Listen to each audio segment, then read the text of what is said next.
Mandy and welcome back to my channel, and welcome if you are new to my channel.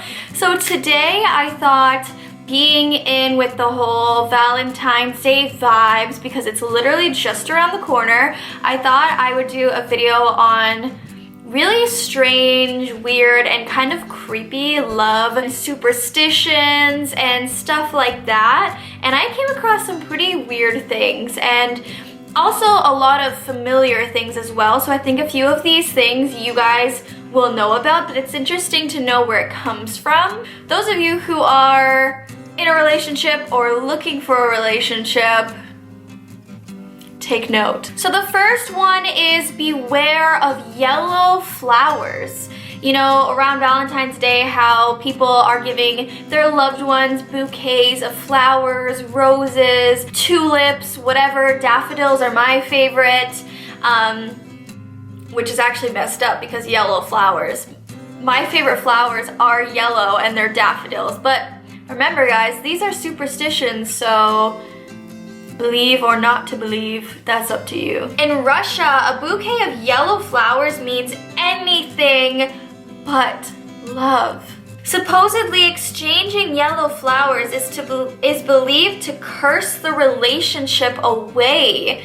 It also means that that person giving the flowers are very jealous people and will probably end up cheating at some point in the relationship. So steer clear of yellow flowers if you aren't me and love daffodils, because those are my favorite flowers. The next one is one that's very familiar to me. You can see it in movies, TV shows. Consult the flowers. She loves me not. He loves me not. This game, sometimes called the Daisy Oracle, goes all the way back to medieval times, and it's about as simple as love superstitions get. Pluck a petal and say, he or she loves me. Pluck another and say, he loves me not. Repeat. Whichever one you end up with when you run out of petals should be taken as the absolute truth about that person's feelings for you.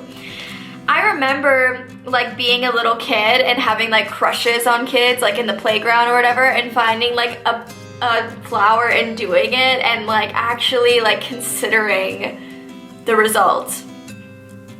The next one is also very familiar to us, and it's catch the bouquet at the wedding. This wedding tradition that's still practiced widely dates as far back as the 14th century in England. Single female wedding guests would literally tear away pieces of the bride's dress and bouquet in the hopes that some of her luck and love would transfer to them. Usually the bride would just throw her entire bouquet to the guests so that she could get away. With time, this became the bouquet toss that we know today, and it's now believed that the woman who catches it will be the next one to marry. I have catched many bouquets in my time, and here we are. The next one is watch out for brooms. This Italian superstition is bizarrely literal in its meaning. If you're single, never let a broom sweep across your feet, because then you'll never have the chance to be swept off your feet by a long-term partner. And does anyone really use brooms anymore? Who knows? I mean, I use a broom like in the salon to sweep up hair, but I feel like most people use vacuum cleaners now. Dyson, anyone? And on the interwebs, I came across the surefire signs that you will fall in love very soon. And here they are. You stumble up going up a flight of stairs, which I feel like I do on a daily basis.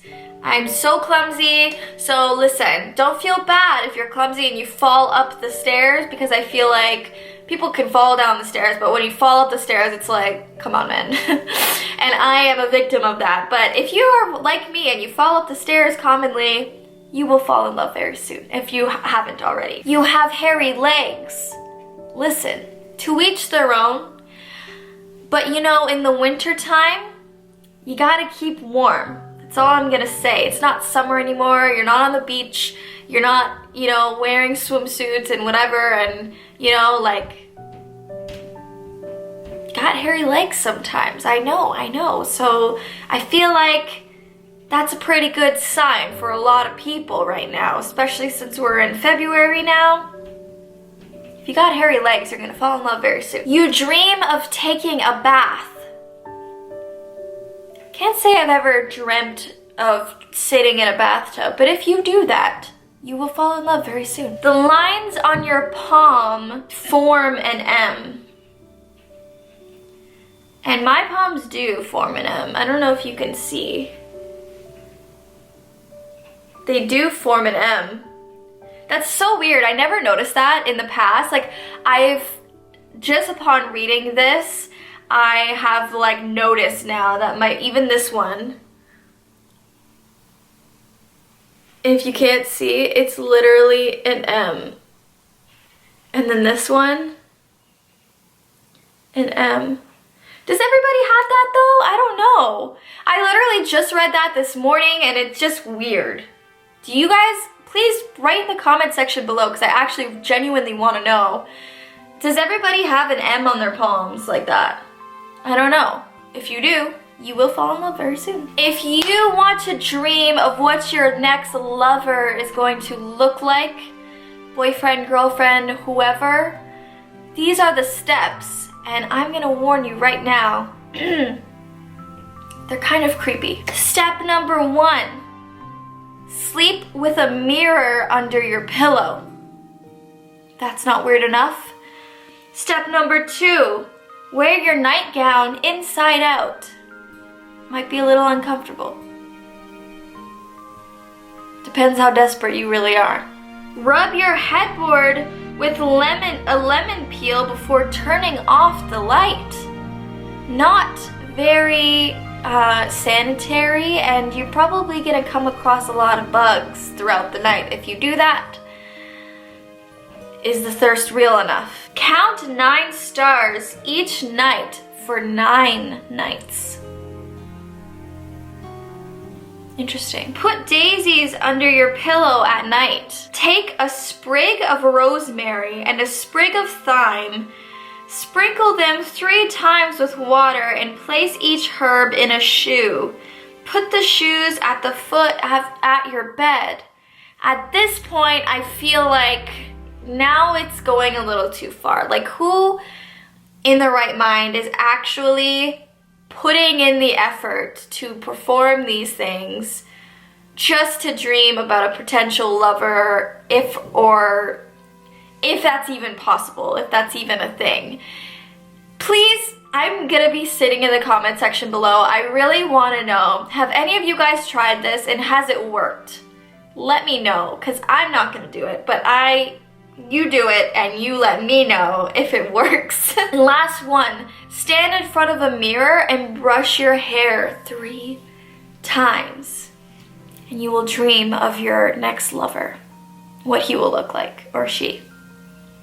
Good luck with this. I have 2 more on the list, so let's get crack-a-lackin'. A single or unmarried girl should never sit at the corner of a table. If a girl sits at the corner of a table, she will not marry for at least 7 more years. I feel like in today's culture, if somebody heard this, they'd be like, let me sit at the corner of the table. Like, I don't need to be married, let me sit at the corner of the table. I feel like a lot of people nowadays are really enjoying their independent, single lives, and people are marrying like later and later and later on in life, which is totally fine. I just feel like back then, like a woman's like whole life was about like getting married and like finding a suitable partner and a suitable husband and stuff like that. Times have changed greatly, which is really cool because I feel like there's so much more to a woman or a girl than getting married and like finding a suitable partner. Now you're able to like have your own career and build your own job, and you know, we're able to vote and like make our own decisions as independent women, and I think that's really cool. I'm like going off on my own tangent now, so I think we should reel her back in and finish this list here. There's one more. The 7th day after a full moon is the best time for 2 people to fall in love at first sight. Better mark it in your calendars, ladies and gentlemen. I love full moons. Honestly, I would just make a video specifically to the moon. As she goes through phases, we go through phases, and honestly, whether you believe in it or not, it's not about that. It's factual that the moon affects us all because we're all made up mostly water. And on a full moon, it affects us. It truly does affect us. It draws us in. As it affects the earth and the plants and the animals, it affects the humans that also dwell on the earth. It's just pulling us in different directions and making us feel different things. And it's so cool, and it's so important to learn and educate yourself about these things so that we can appreciate them, and that we can be the best that we can be, and rejuvenate ourselves and heal and cleanse ourselves, because the moon does have those energies and those powers to do that. So I think that's really beautiful. It's a God-given gift, and I would love to do a video on the moon one day. I feel like I just literally go on tangents, but I'm literally about to go film a video with Jess. So I should hop off of this and go and do that. But I really hope that you guys enjoyed this video. If you want to see more of this, I actually came across a lot of superstitions about weddings in general, people getting married, married couples, engaged couples, and so many superstitions about that, and I thought that that was pretty appropriate, and it's actually very interesting to me. So if you guys want to see a video on that, please comment that in the section below. I will be reading it. Don't forget to try these things out. Let me know if they work for you. If you like this video, click that thumbs up button, and if you haven't yet, please hit subscribe and click the notification bell, because I do make videos every single week, and I will see you next time. Bye!